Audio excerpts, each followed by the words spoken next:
It's no secret that life sucks. Not always, and not right from the start, but it's generally understood that not everything is going to be easy. Like all things, I started as a blank canvas, and, like all things, I began to take on shape and color as I grew. I began to know things and say things and feel things. It wasn't long before I was a full-fledged, bounty human being.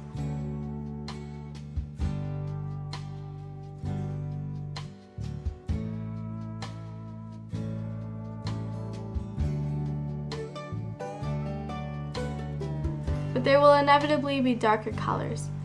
I won't say I have it worse than anybody else, because you never can know, but there came a point when I began to have it pretty bad. I had depression from a pretty young age, and at 13 years old, an incident left me anxiety-ridden and unable to really fall or stay asleep.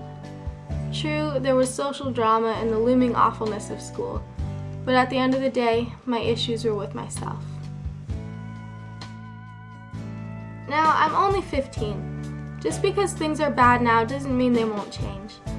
But again, I'm only 15. It's hard to think about that big picture people seem to want to talk about. So I focus on the moments. It's kind of all I can do.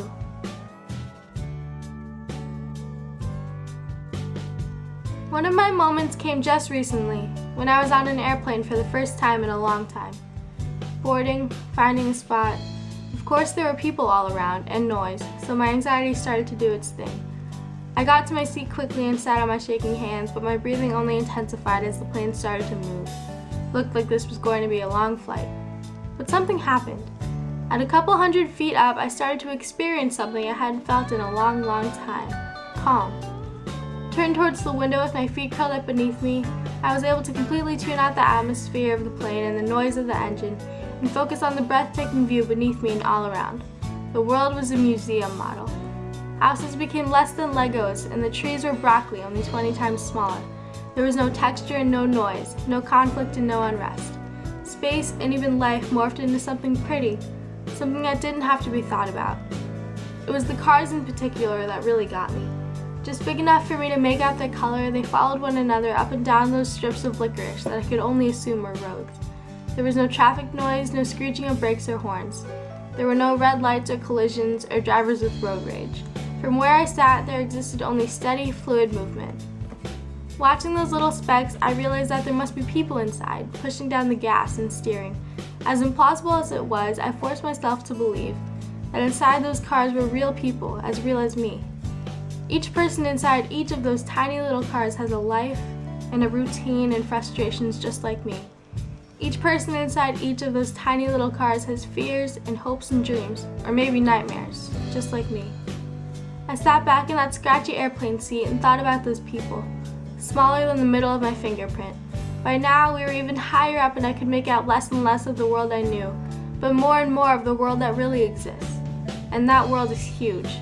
As the window became fogged by clouds and the landscape below melted, I began to realize just how huge.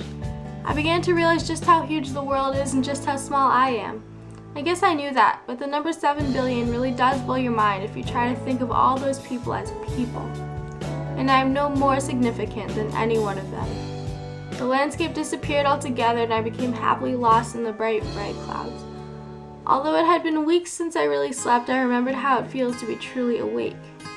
I thought of my anxiety, my trauma, my sadness, and my restless nights, and for the first time was able to separate them from the core of myself. After all, why focus on the darkness within when there is so much more light to be had?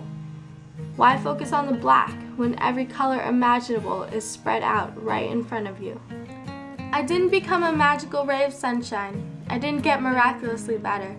When the plane touched down on the other side of the country, I was still my old, messed up self. But I had the gift of perspective. I had learned what a small part of the world I really am. My insides take me over and they weigh me down, but they don't have to. To someone else, I could be just another implausible person inside a car. My world revolves around me, but the world doesn't have to. I try, now, to separate my world from the real one, to live apart from myself. I try to realize the colors.